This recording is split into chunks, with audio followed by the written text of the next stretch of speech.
काशी हिंदू विश्वविद्यालय में स्थित सरसुंदर लाल हॉस्पिटल में व्याप्त अनियमितता के विरोध में छात्रों ने आईएमएस गेट के बाहर बुद्धि शुद्धि यज्ञ किया। सत्यनारायण सिंह ने कहा कि काशी हिंदू विश्वविद्यालय के अंतर्गत संचालित सरसुंदर लाल चिकित्सालय न केवल विश्वविद्यालय समुदाय बल्कि समस्त पूर्वांचल एवं अन्य राज्यों के लाखों आर्थिक रूप से कमजोर और जरूरतमंद नागरिकों के लिए जीवन रेखा है।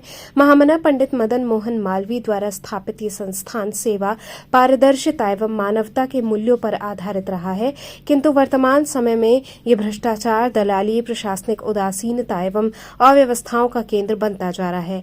हम विश्वविद्यालय के छात्र बीते 2 माह से इस विषय में अपनी मांग को लेकर आईएमएस निदेशक एवं मेडिकल सुपरिटेंडेंट को ज्ञापन सौंप चुके हैं, परंतु अब तक कोई भी पहल या कार्रवाई नहीं की गई है। इसलिए आज हम सब भगवान से निदेशक और चिकित्सा अधीक्षक को सद्बुद्धि दे और ये लोग छात्रों, कर्मचारियों तथा मरीजों के हित में जल्दी फैसला ले, इसलिए ये यज्ञ कर रहे हैं।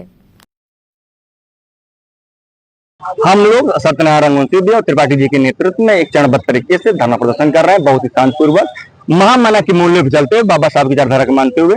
हमारी कुछ सीमित मांगे हैं, जिसमें से ये है कि पूर्वांचल में जो अस्पताल काशी हिंदू विश्वविद्यालय के केंद्र में स्थित है, जिसका नाम सरसुंदर अस्पताल है, वहां पर गरीब मरीजों के लिए मुफ्त की भोजन की व्यवस्था कब होगी, उनके लिए सस्ते दामों में दवाइयों की उपलब्धता कब होगी, एमआरआई और एक्सरे की व्यवस्था मुफ्त में कब होगी, उनके लिए रहने और खाने और स्वच्छ पेयजल की व्यवस्था कब होगी, इन मांगों को लेकर हम लगातार धरना प्रदर्शन कर रहे हैं। आप जैसा कि देख सकते हैं कि हमारे पास यहाँ पर है, ये हमारा दस्तावेज है। हमने लगातार रेक्टर को, मुख्य चिकित्सा अध्यक्ष को, निदेशक साहब को, सुंदरलाल ट्रामा सेंटर को दे दिया है। हमारी ये मांगे हैं, यहाँ पर 17 सूत्री मांगे हैं, जिसमें सिर्फ गरीब जनों की बात कही गई है। हमारे लिए हमारा कोई विशेष की मांग नहीं है। हमारी ये नहीं, हम काशी में ये है कि जो लोग बिहार से चलकर या प्रोसेस चलकर आते हैं यहाँ पर और सस्ते दामों में चिकित्सा व्यवस्था को पता चाहते हैं, उन्हीं के लिए, ये गरीब जनों के लिए मांग है, ये छात्रों की मांग है। ऐसा आप जानते होंगे कि अभी सरसुंदर लाल कहते हैं कि हेल्थ सेंटर में सारी जांचें पहले वहां होती थी, अब कोई भी जांच वहां नहीं होती।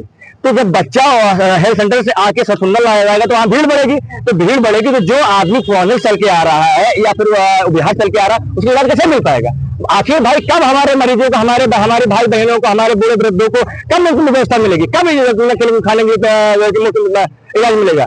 कब स्वास्थ्य सुविधा देखेंगे? भाई बताइए, महामना ने जो विद्यालय स्थापित किया था वो जो हम गरीबों के लिए किया था। आज क्या किया आप लोग? आज हमने सत्यनारायण सिंह और त्रिपाठी जी के नेतृत्व में हमने बुद्धि शुद्धि यज्ञ किया है, जिसमें हम इन मांगों को लेकर दृढ़बद्ध हुए हैं कि जब तक ये मांगे नहीं हमारी पूरी करेंगे, तब तक हम चरणबद्ध तरीके से शांतिपूर्वक महामना के मूल्यों को मानते हुए और बाबा साहब की राह पर चलते हुए हम अपने आंदोलन को जारी रखेंगे। सत्यनारायण जी, आज किस तरह का आप लोग यज्ञ किए हैं, क्या है मामला? हम लोग पिछले 15 अप्रैल से चिकित्सा निदेशक महोदय को, चिकित्सा अधीक्षक महोदय को और आप सबके पत्रकार साथियों के द्वारा के साथ पत्रकार वार्ता के द्वारा हम सब अपनी डिमांड, जो कि 17 सूत्री मांगे हम लोग लेकर आए हैं, काशी हिंदू विश्वविद्यालय से मांग कर रहे हैं अधिकारियों से कि जैसे सफाई की व्यवस्था चिकित्सालय में, पार्किंग की व्यवस्था, एक्सरे फ्री हो, जैसे बाकी जगहों पे एक्सरे फ्री है, एक्सरे फ्री हो, जितनी भी जांचें होती है उसकी ऑनलाइन रिपोर्टिंग मोबाइल पे दी जाए। सरसुंदरलाल कैंपस, सरसुंदरलाल चिकित्सालय, जो कि पूर्वांचल का एम्स कहा जाता है, केवल पूर्वांचल ही नहीं, आसपास के कई प्रदेशों के मरीज यहाँ आते हैं, उनके साथ जिस तरह से व्यवहार किया था, अभी हाल ही में कल हम लोगों ने देखा कि जिस तरीके से बच्ची के साथ दुराचार करने का प्रयास किया गया, आखिर ये जिम्मेदारी किसकी बनती है? तो हम लोग अपनी 17 सूत्री मांगों को लेकर लगातार आंदोलन कर रहे हैं, पुतला दहन भी किया, घेराव भी किया। मैं इसका आज बुद्धि शुद्धि के माध्यम से भी हम लोगों ने यह बुद्धि शुद्धि किया कि भगवान सद्बुद्धि ने भ्रष्टाचारियों का जो अड्डा बना हुआ है काशी आईसीयू में जो दलाली है, जिस तरह से लगातार भ्रष्टाचारियों का अड्डा बनाया गया सरसुंदर लाल चिकित्सालय को, उससे मुक्त हो और जब हमारी डिमांड को पहल की जाए, उसकी हमारी सब डिमांड माना जाए। जब तक हमारी मांगे मानी नहीं जाती, तब तक हम सब आंदोलन करते रहेंगे।